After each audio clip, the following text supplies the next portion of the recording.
Recent గా బాలీవుడ్ లో దుధేందర్ అనే ఒక మూవీ రిలీజ్ అయింది. ఆ మూవీ చూసిన చాలా మందికి లాస్ట్ లో ఒక వ్యక్తిని అయితే చూపించారు. నిజానికి అతను ఎవరో చాలా మందికి అయితే తెలియదు. కానీ నిజానికి ఇండియాలో ఇప్పుడు 130 కోట్ల మంది బ్రతికే ఉన్నారా అంటే అతని వల్లనే. ఇంకా అతన్ని ఇండియాకు జేమ్స్ బాండ్ అని పిలుస్తారు. అసలు ఎవరు అతను? ఒక పర్సన్ తన దేశం కోసం తన గుర్తింపుని పూర్తిగా మార్చుకున్నాడు. ఒక ముస్లిం వ్యక్తి పేరు మార్చుకొని గడ్డం పెంచుకొని పాకిస్తాన్ లో అడుగు పెట్టాడు. కేవలం మన ఇండియాని కాపాడడానికి అతని ప్రాణాలని కోల్పోవాల్సిన సిచ్యువేషన్ గుడికి అక్కడ ఒకసారి వచ్చింది. అయినా సరే అతను భయపడకుండా చాలా చులువుగా తప్పించుకున్నాడు. ఇంకా అతను 7 సంవత్సరాల పాటు పాకిస్తాన్ లోనే అండర్ కవర్ అయితే ఉన్నాడు. దురేందర్ మూవీకి ఇతనికి ఏం సంబంధం ఉంది? అసలు 7 సంవత్సరాలు పాకిస్తాన్ లో ఉండాల్సిన అవసరం అతనికి ఏమొచ్చింది? ఇంకేమాత్రం ఆలస్యం చేయకుండా వీడియోని అయితే స్టార్ట్ చేసేద్దాం. Hey hello friends, welcome to AVS for the information.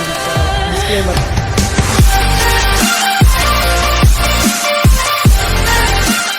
Disclaimer: ఈ వీడియోలో చెప్పిన ప్రతి ఒక్క పాయింట్ అనేది కేవలం ఎడ్యుకేషనల్ పర్పస్. అలాగే ఆయన చేసిన గొప్ప పని అనేది ప్రతి ఒక్కరికి తెలియాలనే మా ప్రయత్నం. అది 1980 కాలం పాకిస్తాన్ లోని కహూటా అనే ఒక ప్రాంతంలో రహస్యంగా యురేనియం ని శుద్ధి చేస్తున్నారని చెప్పి భారత ఇంటెలిజెన్స్ సంస్థ రాక్ అయితే అనుమానం వచ్చింది. అక్కడ ఏం జరుగుతుందో తెలుసుకోవాలని భారత్ చాలా ట్రై చేస్తుంది. కానీ అక్కడ జరుగుతున్న విషయం చూడడం చాలా అసాధ్యం. ఇంకొన్ని రోజుల తర్వాత 1983 సంవత్సరంలో పాకిస్తాన్ రహస్యంగా అణుబాంబులు, అదే న్యూక్లియర్ బాంబ్స్ అనేవి తయారు చేస్తుందని ఇండియాకు అనుమానం వచ్చింది.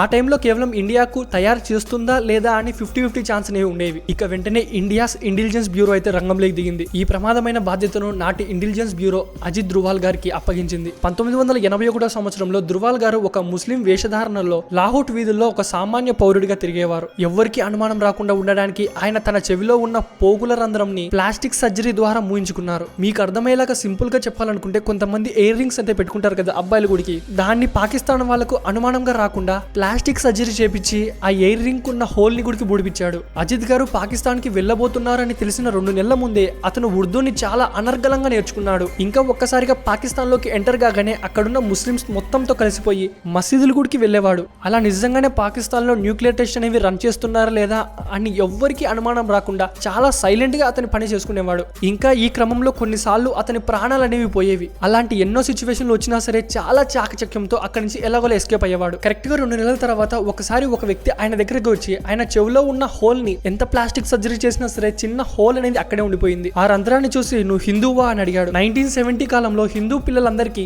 చెవిలకు ఎయిర్ రింగ్స్ అనేవి కుట్టించేవారు. కానీ అతను మాత్రం అప్పుడు చెప్పిన సమాధానం ఏంటో తెలుసా? నేను చిన్నప్పుడు హిందూ గ్రామంలో ఉండేవాడిని. అక్కడున్న వాళ్ళంతా తమ పిల్లలకి ఇయర్ రింగ్స్ కుడుతుంటే అది చూసి చిన్నతనంలో మా అమ్మ గుడికి అలానే కుట్టించిందని చెప్పాడు. ఆఖరికి 3 సంవత్సరాల తర్వాత 1983లో నిజంగానే పాకిస్తాన్ లో న్యూక్లియర్ బాంబ్స్ అనేవి తయారు చేస్తున్నారని తెలిసింది. పాకిస్తాన్ లోని అణుబాంబుల పితామహుడు డాక్టర్ అబ్దుల్ ఖాన్ ఆధ్వర్యంలో ఇస్లామాబాద్ సమీపంలో కహూటా అనే ఒక రహస్య ల్యాబ్ లో ఖాన్ రీసెర్చ్ ల్యాబ్ స్టేషన్ ఉండేది. ప్రపంచ దేశాలు కళ్ళుగప్పి అక్కడ న్యూక్లియర్ బాంబ్స్ అనేవి తయారు చేస్తుందని అతను కనుక్కున్నాడు. కానీ అతను నిరూపించడానికి అతని దగ్గర ఆధారాలు అనేవి ఏవి లేవు. అలాగే కొన్ని నెలలైతే గాడిపోయింది. అక్కడి నుంచి ఇన్ఫర్మేషన్ ఎలాగైనా సరే తెచ్చుకోవాలని చెప్పి చాలా ప్రయత్నించేవాడు. నిజానికి పాకిస్తాన్ లో ఉండడం ఒక ఎత్తు అయితే ఖాన్ రీసెర్చ్ ల్యాబ్ స్టేషన్ చుట్టూరు 10 కిలోమీటర్లు వెళ్లడం ఇంకొక ఎత్తు. మీ ఊహకే అందిస్తున్నా అక్కడికి వెళ్ళడం ఎంత ప్రమాదమని. ఈవెన్ పాకిస్తాన్ లో ఉన్న నార్మల్ పీపుల్ గుడికి ఆ చుట్టుపక్కల 10 కిలోమీటర్ల వరకు వెళ్ళనిచ్చేవారే కాదు. పొరపాటున ఎవరైనా సరే ధైర్యం చేసి వెళ్లారా, అది పాకిస్తాన్ లో ఉన్న ప్రజలైనా సరే ఎన్కౌంటర్ చేసి పడేసేవారు. అప్పుడే అతనికి ఒక ఆలోచన అయితే వచ్చింది. లోపలికి వెళ్ళడం అసాధ్యం కాబట్టి ఏదైతే ల్యాబ్ రీసెర్చ్ సెంటర్ ఉంటుందో దానికి 15 కిలోమీటర్ల దూరంలో ఉన్న ఒక గ్రామంలో చిరిగిన బట్టలు వేసుకుని ఒక పాత శాల్వాన్ కప్పుకొని నెలల తరబడి ఆ రీసెర్చ్ సెంటర్ మీద నిఘా అయితే పెట్టాడు. పాకిస్తాన్ ఇంటెలిజెన్స్ ఏజెన్సీ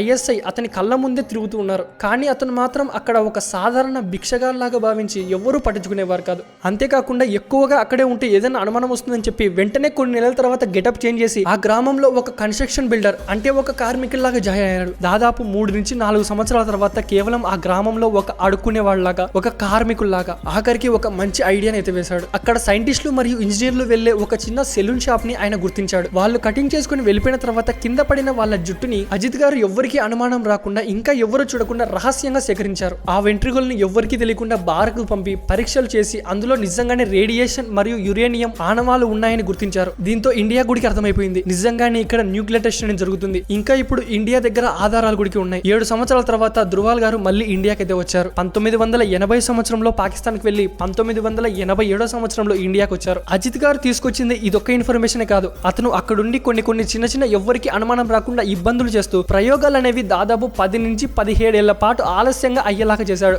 భారత్ తన రక్షణ వ్యూహంని మార్చుకోవడానికి ఈ ఇన్వెస్టిగేషన్ ఎంతో సహాయపడింది.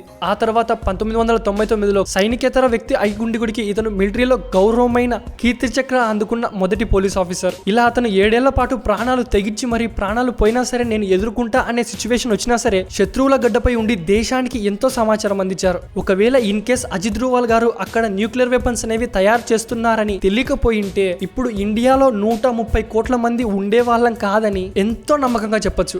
ఆ తర్వాత ఒక రోజు నైట్ ఇండియన్ ఎయిర్ క్రాఫ్ట్స్ అనేవి పాకిస్తాన్ లోకి వెళ్లి ఎక్కడైతే రీసెర్చ్ సెంటర్ ఉంటుందో దాని ఆనవాళ్ళు అనేవి లేకుండా చేశారు. అజిత్ గారు కేరళ క్యాడర్ కు చెందిన ఒక ఐపీఎస్ అధికారి. దేశ భద్రత కోసం గూఢచారిగా మారి చేసిన అతని పోరాటాన్ని ఏమని పొగడాలి. అతని గురించి మీ ఫీలింగ్ అనేది మర్చిపోకుండా కామెంట్ చేయండి. ఈ వీడియోలో చాలా ఇన్ఫర్మేషన్ ఉంది. మర్చిపోకుండా వీడియోని అయితే మీ ఫ్రెండ్స్ అండ్ ఫ్యామిలీకి అయితే షేర్ చేయండి. మీకు షేర్ చేసేంత ఓపిక లేదనుకుంటే జస్ట్ వీడియోకి లైక్ చేయండి. ఆటోమేటిక్ గా వీడియోని 10 మందికి షేర్ అయిపోతుంది. ఇలాంటి ఇన్ఫర్మేషన్ వీడియోస్ నేను పెట్టగానే డైరెక్ట్ గా మీ ఫోన్ లోకి రావాలనుకుంటే జస్ట్ కింద ఉన్న సబ్స్క్రైబ్ అనేది ప్రెస్ చేసి పక్కన ఉన్న బెల్ ఐకాన్ అయితే ఆల్లో పెట్టుకోండి. ఇంకొక మంచి వీడియో అయితే కలుద్దాం. జై హింద్.